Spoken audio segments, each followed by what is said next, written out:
Selamat datang di channel Go Worry. Please like, comment, and subscribe.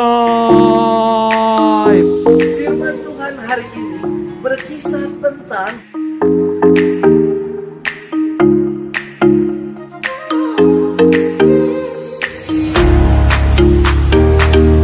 Tuhan memberkati kita sekalian dalam nama Bapa dan Putra dan Roh Kudus.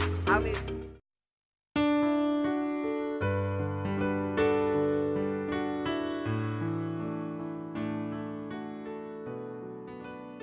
Sahabat setia Go Worry yang dikasihi Tuhan, Shalom. Hari ini adalah Rabu 18 November 2020.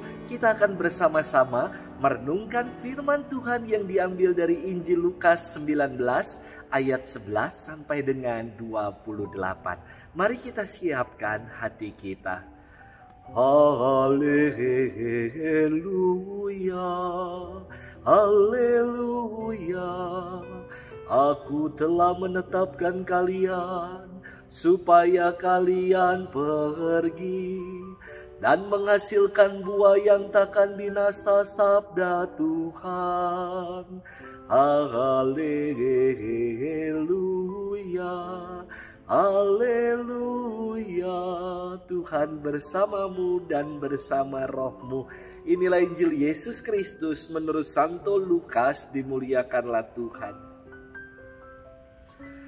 Pada waktu Yesus sudah dekat Yerusalem, orang menyangka bahwa kerajaan Allah akan segera tampak. Maka Yesus berkata, ada seorang bangsawan berangkat ke negeri yang jauh untuk dinobatkan menjadi raja. Sesudah itu baru ia akan kembali. Maka ia memanggil 10 orang hambanya dan memberi mereka 10 mina, katanya. Pakailah ini untuk berdagang sampai aku kembali. Akan tetapi orang-orang sebangsanya membenci dia, lalu mengirimkan utusan menyusul dia untuk mengatakan, kami tidak mau orang ini menjadi raja atas kami. Dan terjadilah ketika ia kembali setelah dinobatkan menjadi raja, ia menyuruh memanggil hamba-hambanya yang telah diberinya uang itu untuk mengetahui berapa hasil dagang mereka masing-masing. Yang pertama datang dan berkata, Tuan, mina Tuan yang satu telah menghasilkan 10 mina. Katanya kepada hamba itu, baik sekali perbuatanmu itu, hai hamba yang baik. Engkau telah setia dalam perkara kecil, karena itu terimalah kekuasaan atas 10 kota. Datanglah yang kedua dan berkata, Tuan, mina Tuan telah menghasilkan 5 mina. Katanya kepada orang kedua itu, dan engkau kuasailah 5 kota. Dan hamba yang ketiga datang dan berkata, Tuan, inilah mina Tuan, aku telah menyimpannya dalam sapu tangan, sebab aku takut akan Tuan. Karena Tuan adalah manusia yang keras, Tuan mengambil apa yang tidak pernah Tuan taruh, dan Tuan menuai apa yang tidak pernah Tuan tabur. Kata bangsawan itu, hai hamba yang jahat, aku akan menghakimi engkau menurut perkataanmu sendiri. Engkau sudah tahu aku ini orang yang keras. Aku mengambil apa yang tidak aku taruh dan menuai apa yang tidak ku tabur. Jika demikian, mengapa uangku tidak kau berikan kepada orang yang menjalankan uang?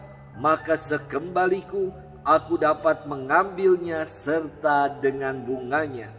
Lalu katanya kepada orang-orang yang berdiri di situ, ambillah mina yang satu itu dan berikanlah kepada orang yang mempunyai 10 mina itu. Kata mereka kepadanya, Tuan, ia sudah punya 10 mina. Ia menjawab, aku berkata kepadamu, setiap orang yang mempunyai ia akan diberi, tetapi setiap orang yang tidak mempunyai, daripadanya akan diambil juga apa yang ada padanya. Akan tetapi semua seteruku ini yang tidak suka aku menjadi rajanya, bawalah mereka kemari dan bunuhlah mereka di depan mataku. Setelah mengatakan semua itu, Yesus mendahului mereka meneruskan perjalanannya ke Yerusalem. Demikianlah Injil Tuhan, terpujilah Kristus. Sahabat setia Gowori yang dikasihi Tuhan, Shalom. Sudah pertengahan bulan November dan badai COVID-19 belum juga reda. Namun janganlah pengharapan kita luntur dan iman kita menjadi kendur. Sebab setiap peristiwa hidup adalah pembelajaran untuk kita, untuk mematangkan, mendewasakan, dan mengarahkan kita pada yang indah menurut waktu Dia. Sahabat setia Gowori yang dikasihi Tuhan, perumpamaan tentang mina yang kita dengar dalam firman Tuhan hari ini mirip dengan perumpamaan tentang talenta yang hari Minggu kemarin kita renungkan bersama. Namun maknanya berbeda. Kalau talenta adalah jumlah yang sangat besar, sebesar 3.000 shikal, yang sama dengan 10.000 dinar, yakni setaraf dengan upah pekerja selama 27 tahun.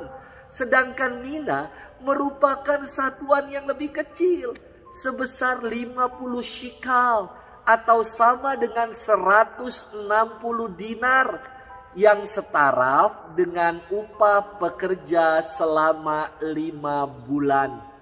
Yesus mengisahkan perumpamaan tentang mina bercermin dari peristiwa sejarah yang tidak asing bagi masyarakat Yahudi terkait dengan pengangkatan putra Herodes Agung bernama Herodes Arkelaus menjadi raja. Orang-orang Yahudi nggak suka dan tidak menghendaki Arkelaus menjadi raja. Maka mereka mengirim utusan kepada petinggi di Roma yang menyatakan keberatan mereka seperti yang disampaikan dalam firman Tuhan hari ini. Kami tidak mau orang ini menjadi raja atas kami, demikian sabda Tuhan. Mengapa Arkelaus ditolak oleh orang-orang Yahudi? Pertama, ia tidak murni sebagai orang Yahudi. Karena keturunan Herodes ini berasal dari Idumea. Kedua, kelakuannya kejam, sewenang-wenang dan lalim sama seperti ayahnya. Yesus mengangkat perumpamaan ini untuk mengajak para murid berefleksi. Raja lalim kamu tolak, tentu baik dan benar. Lantas, mengapa dirinya sebagai raja damai, pembawa kabar baik, kabar sukacita, juga mengalami penolakan? Ini sesuatu yang sangat menyedihkan. Sahabat setia Gowori yang dikasihi Tuhan, di akhir perumpamaan dikatakan Yesus mendahului mereka untuk meneruskan perjalanannya ke Yerusalem. Kita tahu bahwa Yerusalem menjadi tempat yang menyambut Yesus sekaligus tempat orang-orang menyalibkan Yesus. Bagaimana dengan diri kita? Apakah kita mau membuka hati supaya Yesus meraja di dalam diri kita? Atau kita masih menutup hati kita, enggan untuk bersyukur, selalu bersungut-sungut dan menolak kehadiran Tuhan dalam hidup kita? Tuhan, bukalah hati kami agar Engkau meraja di dalam hidup kami. Tuhan memberkati kita sekalian di dalam nama Bapa dan Putra dan Roh Kudus. Amin.